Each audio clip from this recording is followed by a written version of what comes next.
দিদি ভাইরা আজকে দেখেন আমি কি বানাচ্ছি, দুধ দিয়ে পটল দিয়ে বানাবো। দুধ পটল পনির লাগবে। দেখেন কালো জিরে সোমবার দিয়ে দিচ্ছি, ঠিক আছে। দুইটা তেজপাতা রেখেছি, এটা দিয়ে দিলাম।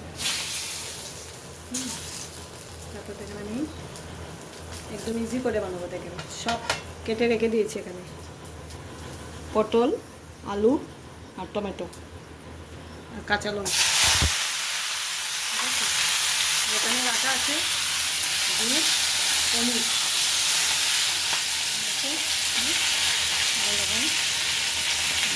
ইয়েলো দিয়ে দিচ্ছি,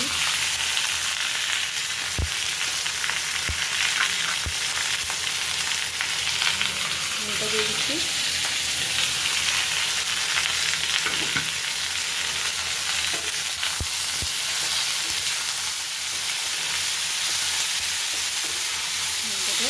কত লাগবে 3 মিনিট। পনিরটাকে আমি গ্রাইন্ড করে নেব। দেখুন তারপর জলদি কাটা আমি অল্প জিরা গুঁড়ো দিয়ে দিচ্ছি তাতে, ঠিক আছে। এটা ভালো করে টমেটোটা গলে যাবে, এটাও সিদ্ধ হয়ে যাবে অল্প। তারপর আমি এটার মধ্যে পনির, দুধ, জার্সি আদা সব দিয়ে দেবো।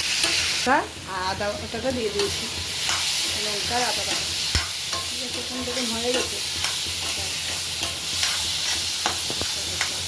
যেহেতু আজকে নিরামিষ, তার জন্য এটাকে একটু মিষ্টি মিষ্টি করবো।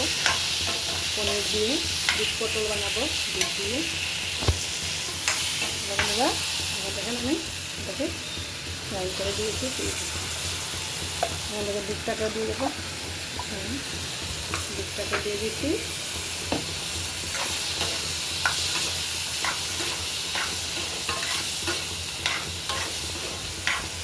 এটা আমার বাচ্চার জন্য বানাচ্ছি, বড়রা খেতে পারবো, যার ভালো লাগে তো খেতে পারবেন। মিষ্টি মিষ্টি তরকারি তো ভালোই লাগে, সবার যে ভালো লাগবে তার নাম, তো আমার বাচ্চাগুলো খায়।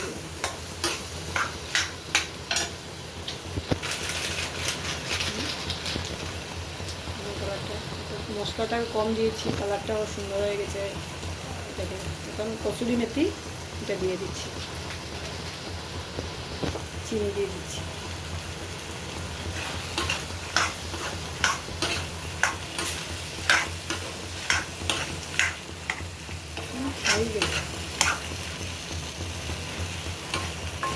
ওকে দিদি ভাইরা এটা বানিয়ে খাবেন, দেখবেন কীরকম লাগছে। এখন কমেন্ট করবেন, শেয়ার করবেন, লাইক করবেন। ওকে দিদি ভাই, বাই বাই।